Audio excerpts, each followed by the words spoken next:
Northern Renaissance, rediscovering the past, rebuilding the future. The future article, the Northern Renaissance television. The North is not merely a geographical expression, it is also a historical, cultural, economic, and political reality. Territorially, the old northern region constituted roughly two-thirds of Nigeria's landmass, making it the largest regional space in the Nigerian Federation. Geographically, northern Nigeria lies within the broad savanna belt of West Africa. For the core northern belt, it may be located approximately between latitude 9 degrees north and 13 degrees north, and longitude 3 degrees east and 15 degrees east. However, if we are speaking of the wider historical northern region, before the creation of states in 1967, its southern reach extends further into Niger-Benue Basin and the Middle Belt, making its practical extent broader than the core savanna zone. Nigeria as a whole lies between latitude 4 degrees north and 14 degrees north, and longitude 2 degrees east and 15 degrees east. And the north occupies the greater part of this inland territorial space. Ecologically, the northernmost part of the region falls within the Sahel savanna, while the greater portion lies within the Sudan savanna. Further south, especially around Niger-Benue belt and parts of the Middle Belt, the vegetation changes towards the Guinea savanna. There are also notable highland areas, such as the Jos Plateau and Mambela Plateau, where altitude creates a more temperate environment. These ecological zones have historically supported farming, livestock rearing, trade, and settlement. The valleys, river basins, and the Fadama lowlands remain especially important for dry season agriculture and food production. Yet, behind within this geographical advantage is a silent issue. The North possesses land, water bodies, livestock, and human population. But these resources have not been fully transformed into prosperity. The region holds one of the largest concentration of Nigeria's livestock and has vast agricultural resources. But poverty, insecurity, weak rural infrastructure, climate stress, desertification, and poor value chain development continue. The question, therefore, is not whether the North has resources. The real question is why these resources have not been organized into sustainable way. Historically and culturally, the North was home to many ancient state systems and civilizations. From the legendary Kwararafa to Igala, Nupe, the Hausa Bakwai, the Kanem Borno tradition, and later the vast political influence of the Sokoto Caliphate, the region was never an empty space waiting to be created by colonial rule. It had political institutions, commercial networks, Islamic scholarship, indigenous religions, craft industry, diplomacy, taxation systems, military organization, and long-distance trade connections. The North was also home to an extraordinary array of ethnic nationalities and cultures.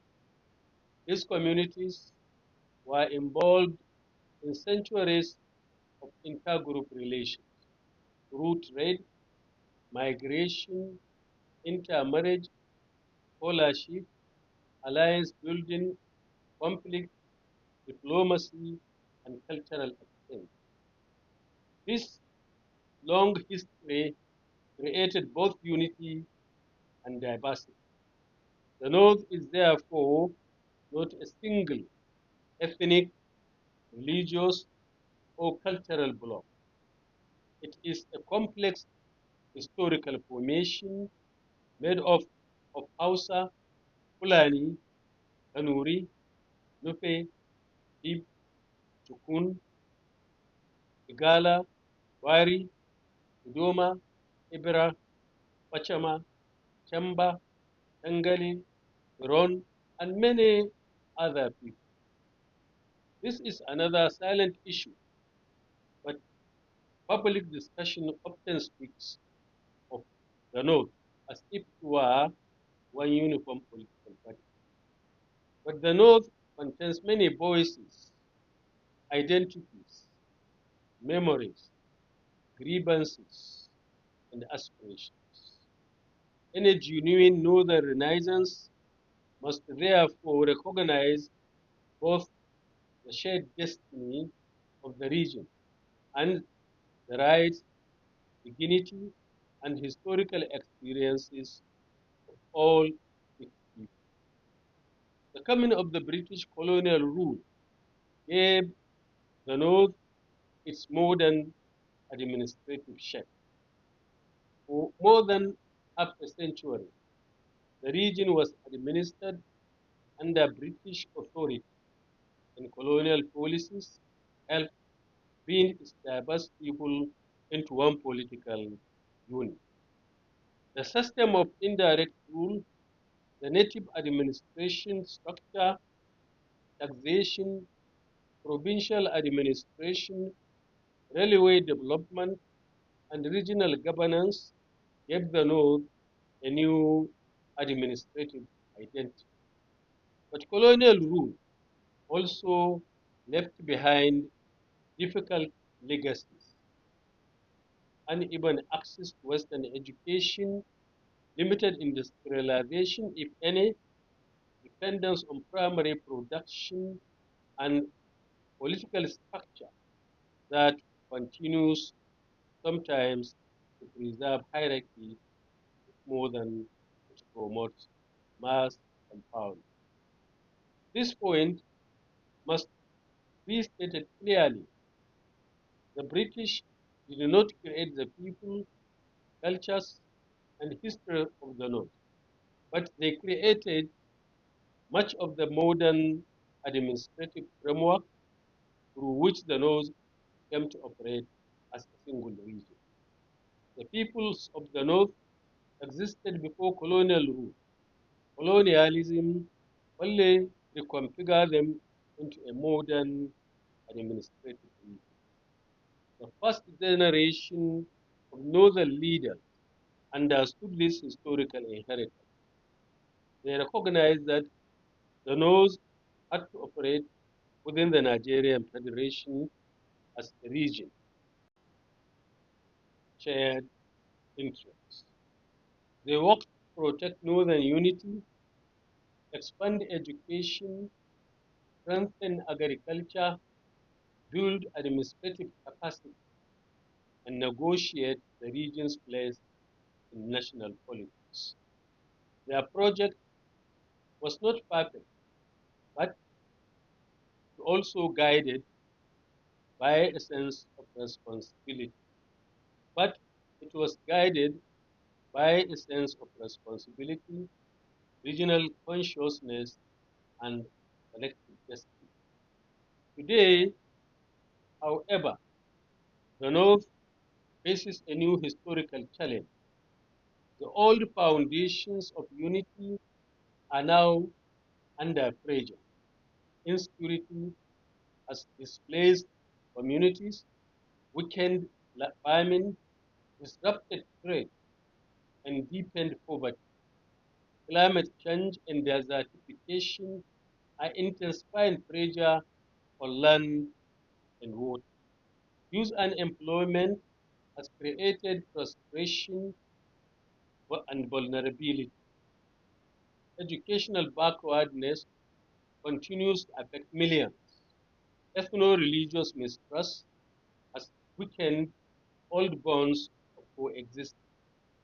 Political leadership often speaks in the language of unity, but fail to address the material conditions that make unity meaningful. Therefore, the Northern question is not simply a question of territory.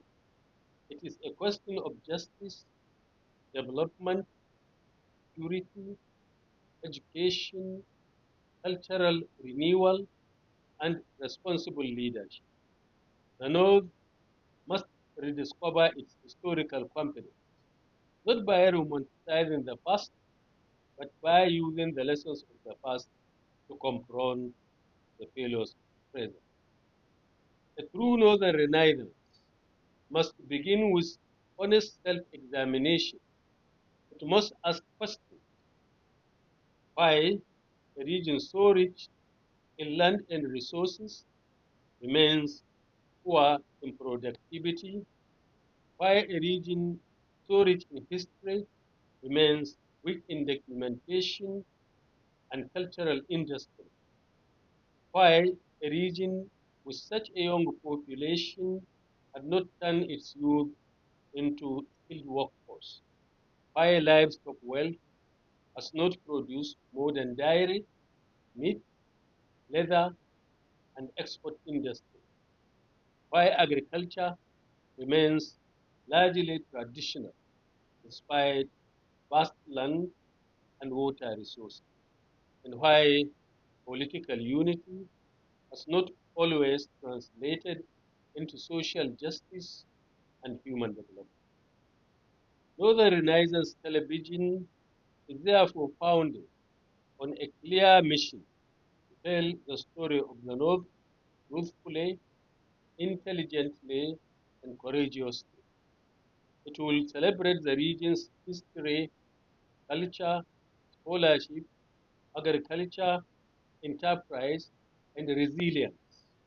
But it will also ask difficult questions about leadership, education, insecurity, poverty, climate change, women's participation, youth empowerment, intergroup relations, and the future of the Nigerian Federation. The North is a land of memory, movement, faith, labor, culture, and possibility. Its past was shaped by kingdom, scholars, traders, farmers, pastoralists, reformers, and community. Its future will therefore be shaped by knowledge, justice, enterprise, purity, and visionary leadership. This is the task before us. This is the meaning of Northern Renaissance.